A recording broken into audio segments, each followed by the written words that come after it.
তবে যেই সুন্দর দেখে রাখা কঠিন সেইটা প্রকাশ হয়ে গেলে গুনাহ হবে না, কিন্তু মহিলার শরীরের কোন সুন্দর দেখে রাখা কঠিন এটা কোরআনে অস্পষ্ট। এতক্ষণের কথা বুঝে থাকলে বলুন, অস্পষ্ট কথার সুস্পষ্ট ব্যাখ্যা কোথার থেকে বের হয়? ইজতিহাদ। মুজতাহিদগণ ইজতিহাদ করতেন। হযরত আব্দুল্লাহ ইবনে আব্বাস রাদিয়াল্লাহু আনহু এই আয়াতে ইজতিহাদ করেছেন। হযরত আব্দুল্লাহ ইবনে মাসউদ রাদিয়াল্লাহু আনহু এই আয়াতে ইজতিহাদ করেছেন। ইবনে আব্বাস ইজতিহাদ করে বলেছেন, যেই সুন্দর মহিলাদের যেই সুন্দর দেখে রাখা কঠিন সেইটা হইল চেহারা। সেটা হইল চেহারা।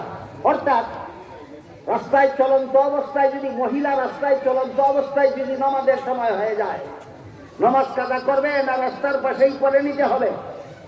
হ্যাঁ, রাস্তার পাশেই পড়ে নিতে হবে। উযু সারা পড়বে না উযু করতে হবে? উযু মুখ ধোয়া সারা করবে না মুখ ধুইতে হবে? মুখ দেখতে উযু মুখ ধোয়া যায় না তুলতে হবে? তাহলে প্রমাণ হইল চেহারাও এমন সুন্দর যেটা সর্বদা দেখে রাখা যায়। যে কার মাযহাব? ইবনে আব্বাসের মাযহাব। কার মাযহাব? ইবনে আব্বাসের মাযহাব। পক্ষান্তরে ইবনে মাসউদের মাযহাব হইল, ইবনে মাসউদের মাযহাব হইল তা নয়। ইবনে মাসউদ বলেন, মেয়ে লোকের মাথার থেকে পা পর্যন্ত সর্বাঙ্গই সুন্দর। আল্লাহ বলছেন সুন্দর দেখো, মাথাও ডাকতে হবে, পাও ডাকতে হবে, চেহারাও ডাকতে হবে। তবে ডাকবে কি দিয়া? পোশাক দিয়ে। কিন্তু যুবতী মহিলার গায়ে পরিহিত পোশাকটাও ভিন্ন যুবক পুরুষের দৃষ্টিতে সুন্দর হয়ে লাগে।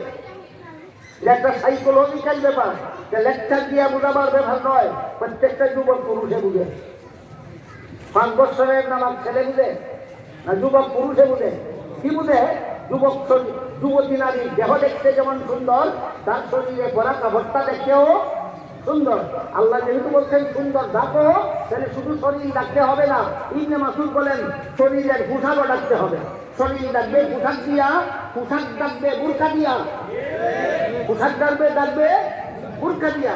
এখন প্রশ্ন লাগে, যুবতী নারীর শরীরে পরিহিত পোশাকটাও যদি কোনো পুরুষের দৃষ্টিতে সুন্দরই লাগে, তাইলে এক ডাকবো কি দিয়া?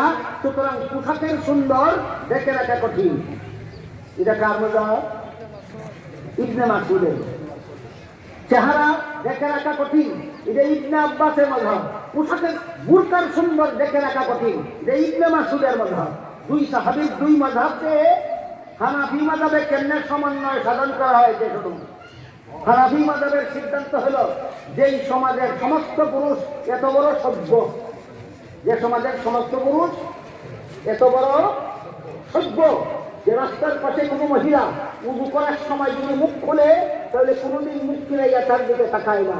এইরকম সভ্য সবগুলি পুরুষ যেই সমাজের, সেই সমাজে ইবনে আব্বাসের মাযহাব পালন করা যাবে।